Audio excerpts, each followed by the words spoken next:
Johnny Harris must be stopped.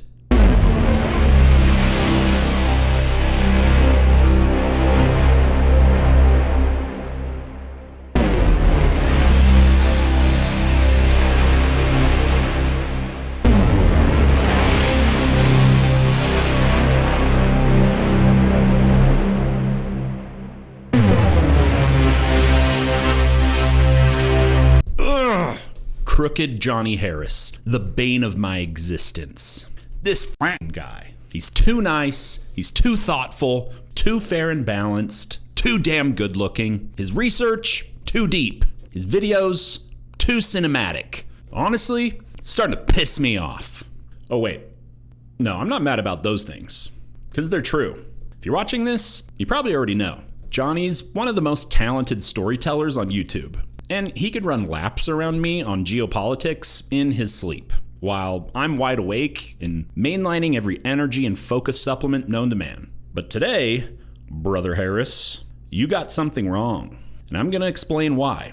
Here's the funny part. I only discovered Johnny this year after I started this channel. And when I did, I was like, hold up, we have some weirdly specific things in common. We are the same age, we both went to BYU, we both did Mormon missions, and we both eventually left that religion after a lot of deconstruction and soul searching. Hard thing to do. But here's where our paths diverge. While Johnny was prepping for a career in journalism, I started a supplement company while I was still at BYU. It failed, but that was my first taste of this world, and I've been here ever since. I've worked on the brand side, some that even made real money, and I've been on the manufacturing side for nearly 6 years. So yeah, I've got some experience. Let's talk about where Johnny got it wrong on this video. Supplements, the thing in this bottle, is not classified as medicine. It's classified as food. That's how the FDA should treat it, as food. Johnny's whole framing compares supplements to food or pharmaceuticals, but that's a false binary. Supplements are a third category, designed to fill in gaps or optimize performance without the downsides of prescription drugs or the impracticality of perfect diets. Vitamins and supplements were generally, quote, associated with little or no benefit in preventing cancer, cardiovascular disease, and death. They're not meant to cure cancer or prevent death. They're not a replacement for food. They're a tool. Sometimes helpful, sometimes overhyped, don't get me wrong, but definitely more nuanced than he suggests. Let's talk fear. In recent years, researchers have been grabbing thousands of different supplements off the shelf and testing them to see what's inside. And what they found in over 3,000 supplements that they tested is that 28% had some sort of illegal substance, mostly steroids, meaning the people that are taking them are unintentionally doping. In another study, 92% of the supplements that were tested by scientists were contaminated with bacteria. 87% had fungal contamination. Sounds terrifying, right? But what studies are these statistics from? What categories of products? From which countries? Over what time frame? And when they tested CBD supplements, they found that 55% of the oils had either way more or way less CBD than stated on the label. And a few of them even had THC in them, the thing that gets you high. And it turns out the government here in the United States doesn't seem to care. That CBD stat? The industry was brand new. Of course it was messy. Every new industry is. We've seen the same thing happen with plant-based meat, crypto, and even organic produce. Same with Kratom. Johnny paints it like a street drug. It has been deemed to be the cause of death for 91 people who had overdoses in 2016 and 2017. The FDA urged the DEA to classify this as a Schedule I drug, which is the classification for heroin. But it's a dietary supplement, just like down the road at the local convenience store. Look, I'm not defending Kratom as perfect and risk-free. The Schedule I, that's fentanyl level. It's a leap. Most of the so-called Kratom deaths that he cites also had actual opioids in the toxicology. It's like blaming coffee for someone who OD'd on Red Bull and meth because they had a cup that morning. If you want to split hairs and talk about 7-OH extract, okay, fair. Let's have a nuanced conversation about that one. If I had to guess, we're likely on the same page about that. But so is the majority of the supplement industry, if we're being fair. And the L-tryptophan story from the 80s? It was this health food supplement made of amino acids that claimed to help people sleep and lose weight. It sounded healthy enough until doctors found that people who took the stuff were developing blood and muscle disorders. Investigations found that it led to the death of 38 people. That was one contaminated batch. It actually wasn't the ingredient. It was a manufacturing error by one company. Johnny's example of high-tech pharmaceuticals. And these companies can get pretty aggressive. A few years ago, the academics who revealed that these supplement companies were spiking their supplements with illegal drugs got sued by one of these companies, a company called High-Tech Pharmaceuticals. The company ended up losing the lawsuit, but what it revealed is that this company had been selling a product that they had been ordered to stop selling, to recall, and they just never did. Totally valid. That company's been sued a dozen times for a lot of shady stuff. But then to immediately pan to a bottle of nature-made calcium? When researchers went in and just popped open some of these bottles and studied the pills, they found that a lot of these supplements don't actually have what they say they have. They're a totally different substance. But none of us know because you don't know what calcium tastes like. Come on, dude. That's like saying Volkswagen lied about emissions, so Honda Civics must be dangerous too, right? Johnny tells the story of the DSHEA law like it was a corporate coup.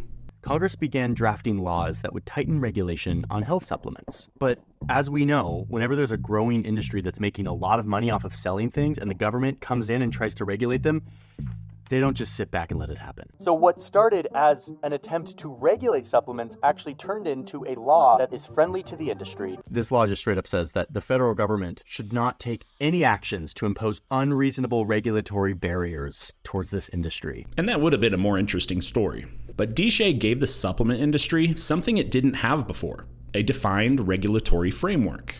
It didn't remove the oversight, it clarified it. And yes, to his point, enforcement is often reactive, but the law still prohibits disease claims, requires accurate labeling, and mandates GMPs. Also, the idea that no one regulates this stuff isn't true. If you sell on Amazon, they have an entire compliance team, and depending on what the product is, requires specific testing for banned substances. I've had to help brands we service do that testing through reputable third-party labs, provide the test results to Amazon, then get approval to sell. Retailers do their own reviews, and third-party certifiers like NSF, Informed Choice, and USP holds brands accountable. Is it perfect? No, but it's not anarchy. So if you are one of the many millions who take a bunch of supplements and are not sure if they're spiked with weird stuff or if you even need them, what do you do?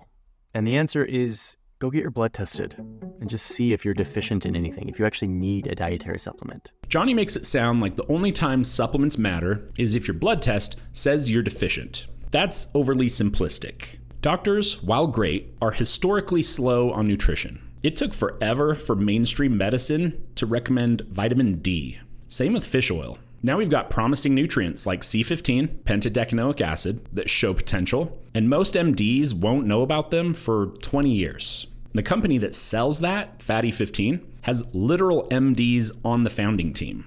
And guess what? Oncologists do recommend turkey tail mushrooms to chemo patients. Sometimes supplements do get woven into evidence-based treatment plans. So let's not pretend like it's deficiency or bust. Do supplements ever get contaminated?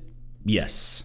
But so does spinach. Context matters. For example, organic ingredients tend to have higher microbial loads by default. That doesn't mean they're unsafe. It means they need proper processing. Over the past decade, the number of children who have overdosed on melatonin went up 530%, causing kids to experience symptoms like vomiting and diarrhea. A lot of that is because of dosage problems. In some cases, they found that the dose is 50% higher than what was on the label. I actually agree. Melatonin gummies suck. I made a whole video on this, if you want to check it out. But it's not melatonin that's the problem. It's the format. Gummies are harder to dose accurately. And lion's mane causing someone to take their own life?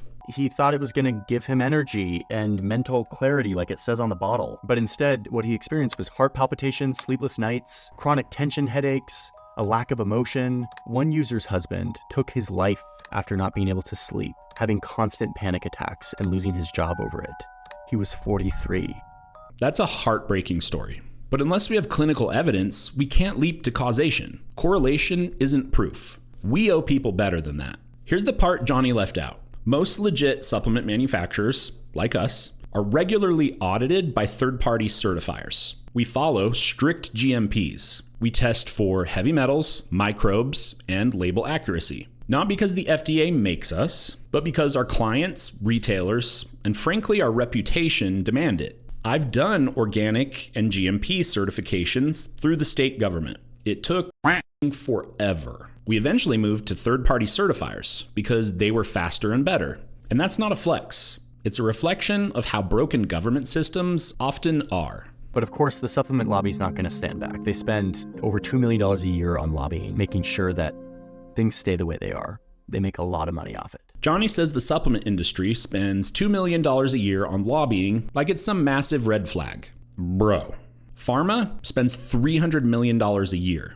Oil and gas, north of $120 million a year. The entire supplement industry, $2 million. That's not corruption. That's barely keeping the lights on.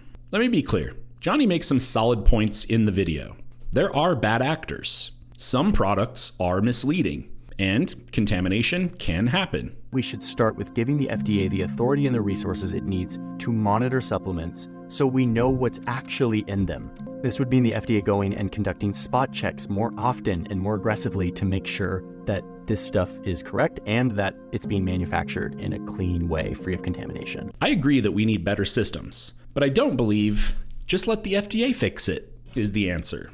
We've tried that. The FDA, unfortunately, is underfunded, overworked, and often months behind. And they have talented people there doing their best every day. But the reality is, third-party certifiers are faster and more effective and work in tandem with the FDA. And to Johnny's credit, he does end the video by recommending NSF and USP.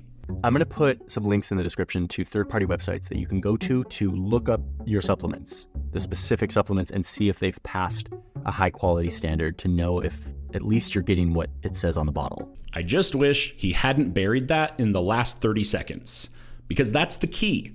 Research. If you're buying a supplement, look for those logos. Check the brand. Do some research. You don't need a PhD, just enough skepticism to avoid sketchy stuff. So Johnny, if you ever see this, legitimately, massive respect. You make incredible videos. You've carved out a place on YouTube that makes the world smarter. I know I've learned a lot from the videos that I've watched, but supplements aren't geopolitics, and this topic deserves more nuance than you gave it. Most companies in this industry are trying to do the right thing. They care about quality. They care about trust. And yeah, they care about the bottom line too. But good brands don't last long if their products hurt people.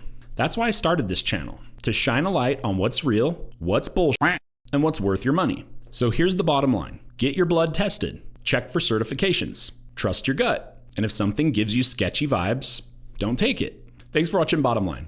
I'll see you next time.